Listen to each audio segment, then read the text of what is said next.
I'm Gabe Joel, and this is Comic Smack, your weekly daily all the time, anytime comic show where I give you your fix, everything you need to know from the world of comic books and superheroes. And on today's show, we are taking a closer look at Infamous Iron Man issue number 12, the grand finale of this series. Can Victor Von Doom overcome Mephisto, or is it all too late? Well, let's hop on in together and find out. Alrighty then, so picking up from where the last issue left off, the evil Reed Richards, who has been dogging Dr. Doom since this series began, was revealed to be none other than Mephisto, looking to settle an age-old score with the former leader of Latveria. Now, if you're anything like me, when you came in to read this book, you were probably expecting some sort of big action scene, right? But Brian Michael Bendis decides to mess with your expectations and swerve you. You see, instead, Mephisto, using his amazing godlike power, freezes time and takes up about, 4 or 5 pages to talk to you, the reader, directly. He says that he can't believe his finely laid plan is coming undone like this so easily. He talks about how angry he is that Dr. Doom could possibly ever try to become a hero to reverse his morality and in turn make it so that when he dies, the devil wouldn't be able to claim his soul. And oh geez, I'm talking about religion and belief in a YouTube video. I sure hope the ad robots don't get me and demonetize this video for just talking about what was going on in the story. To try and catch Victor and throw him off his new heroic path, the devil had plotted to take the form of Reed Richards, a man of whom he has complicated feelings to say the least about, as well as create a false version of his mother to really mess with his head and then whisper poison in the ear of Ben Grimm in hopes that he could kill him in enough time to claim his soul. But much like Homer Simpson before him, Dr. Iron Doom proved to be smarter than the devil, and no one could have expected Doctor Strange to help on out like he did. So Mephisto basically says he's going to have to suck it up, take his licks, plan for a later date, and then come at the heroes when they least expect it, like the devil does. And yeah, what he says is gonna happen absolutely happens. Dr. Doom and Doctor Strange are able to unite and defeat Mephisto for the second time in their careers. Sharon Carter is pretty stoked on not being dead, but she still feels she needs to arrest Victor Von Doom for all the illegal stuff he did.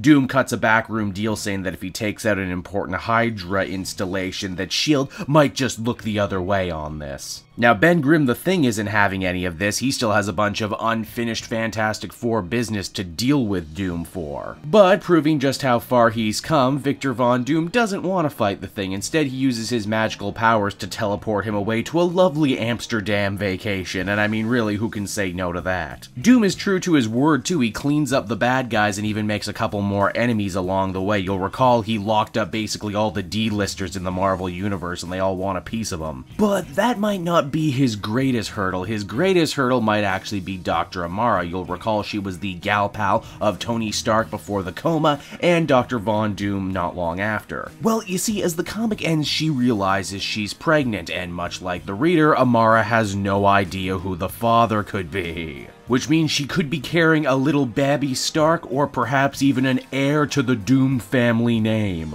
Want to know how that story shakes out? Well, then you better go buy Invincible Iron Man Legacy when that comes out, right? So that was Infamous Iron Man number 12, everybody, and overall it was a satisfactory ending. Definitely, I think the ride was a lot more interesting than the destination, but still pretty cool. It's kind of funny that while Mephisto couldn't beat Dr. Doom, he still managed to hijack the final issue of his series and take up most of the talking time. I don't know if that was intentional or not, but I did find it pretty damn funny. The action is cool. I dig all the magical effects of Doctor Strange and Dr. Doom duking it out against the devil himself. I'd also complain about there being no real wrap-up, but then again, the story isn't ending here. It might be the final issue, but Dr. Doom as Iron Man isn't done yet, and it's going to be continuing into the main Iron Man book moving forward. So if nothing else, it certainly makes me want to read that if I didn't already. Overall, I'd give this one a 7.5 out of 10. It does the job. So that's Infamous Iron Man, everyone. I hope you enjoyed it, and as always, why not check out some of the other videos I have available on the channel. Then, if you're feeling in a supportive mood, why not check out my Patreon while YouTube lets you? There, for as little as $1 a month, you can help support me and the channel, and in exchange, get exclusive access to videos and podcasts before anyone else, so everybody wins. And until next time, everyone, this has been Gabe Joel. Thank you so much for watching, and I'll see you all again later. Bye-bye.